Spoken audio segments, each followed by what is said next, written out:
બોલતી જ નહીં. હા વાયસરી આ જોઈ લો. આ જોઈ લો. આ જોઈ લો. આ જોઈ લો. આ તો બોલતી જ નહીં. હા વાયસરી આ જોઈ લો. આ જોઈ લો. આ જોઈ લો. આ જોઈ લો. આ તો બોલતી જ નહીં. હા વાયસરી આ જોઈ લો. આ જોઈ લો. આ જોઈ લો. આ જોઈ લો. થઈ ગયા અને એની વચ્ચે પોલીસ વેનમાં નાખતા પહેલા પીએસઆઈ બેન બીડી શ્રીમાળીએ મને અભદ્ર ભાષાનો વ્યવહાર કર્યો, મારી સાથે અબ્યુઝ કર્યું અને મેં જ્યારે મેં કહ્યું કે ગાળ નહીં બોલો તો બેને મને સામે બે લાફા ઝીકી દીધી. એટલે આ તો એવું થયું કે પ્રજાનો અવાજ બુલંદ કરનારા ના મોઢા પર તમે આ લાફા ઝીક્યા છે જે ક્યારે સહન નહીં કરી લેવામાં આવે. ગાળ તો બોલતી જ નહીં. હા વાયસરી આ જોઈ લો. આ જોઈ લો. આ જોઈ લો. આ જોઈ લો. જો કે મારવામાં આવી રહ્યો છે. અત્યારમાં બેન મારી રહ્યા છે. આ બેનનું નામ જોઈ લો.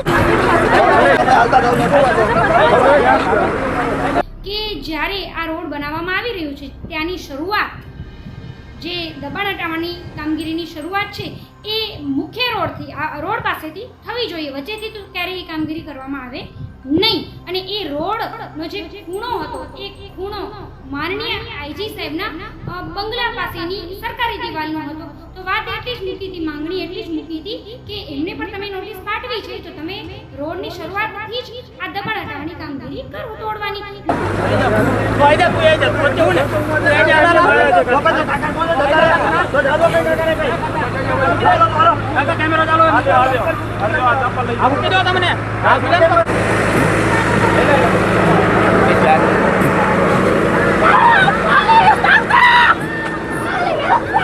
લાલજી એમ ન ભગાય. બની રહ્યા હતા ત્યારે મારા ઉપર એમણે જે બે લાફા ઝીક્યા છે, મારી અહીંયાથી માનનીય એસપી સાહેબને માંગણી છે, અપીલ છે કે આ જે બીડી શ્રીમાળી પીએસઆઈ બેન છે એમને તાત્કાલિક ધોરણે સસ્પેન્ડ કરો. જો આપ સસ્પેન્ડ નહીં કરો તો આવનારા સમયમાં ગાંધીજી ઇન્ડિયા માર્ગે અમે આંદોલન કરીશું.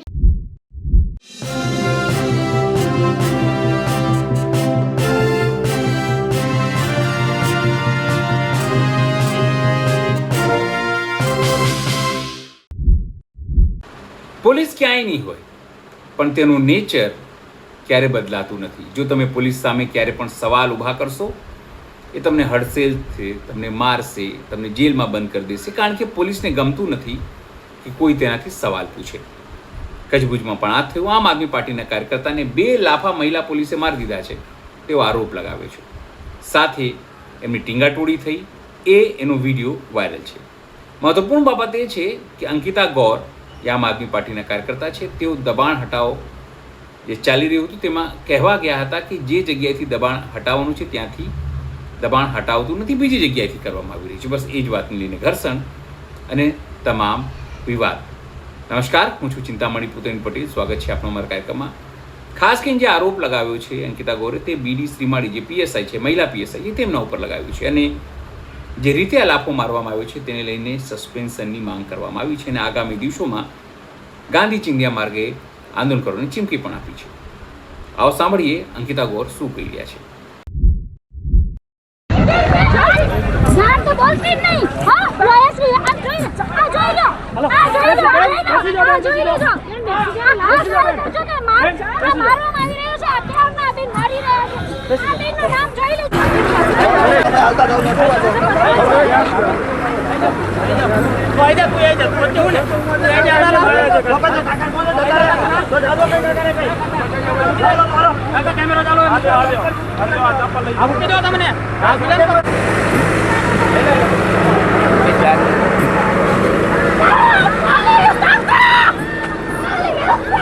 લાલજી એમ ન ભગાય.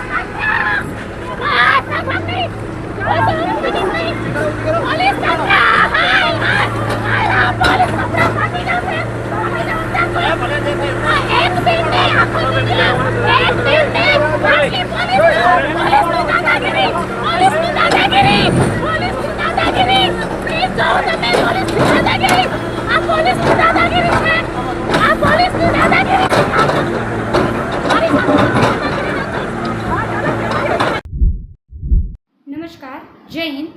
હું અંકિતા ગૌર, આમ આદમી પાર્ટી લીડર અને એક સામાજિક અગ્રણી. વાત કરવી છે ખાખી વર્દી પહેરી અને ફરી રહેલા ગુંડા તત્વોની. જી હા, એમની સાથે થયેલા મારા કડવા અનુભવની.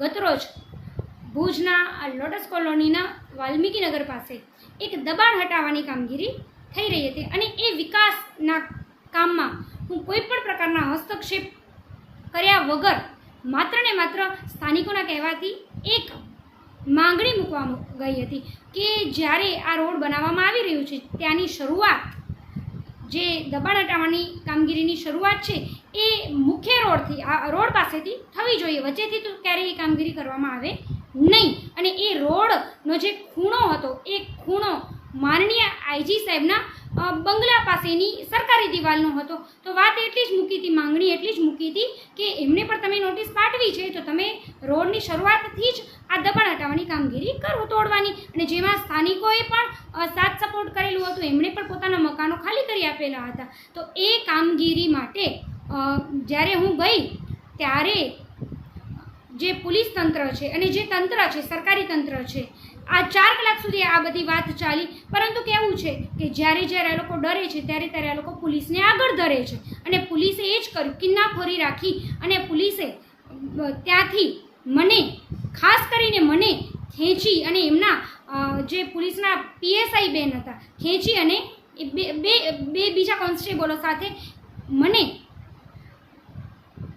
એમના પોલીસ વેન સુધી લઈ ગયા. અને એની વચ્ચે પોલીસ વેનમાં નાખતા પહેલાં પીએસઆઈ બેન બીડી શ્રીમાળીએ મને અભદ્ર ભાષાનો વ્યવહાર કર્યો, મારી સાથે અબ્યુઝ કર્યું.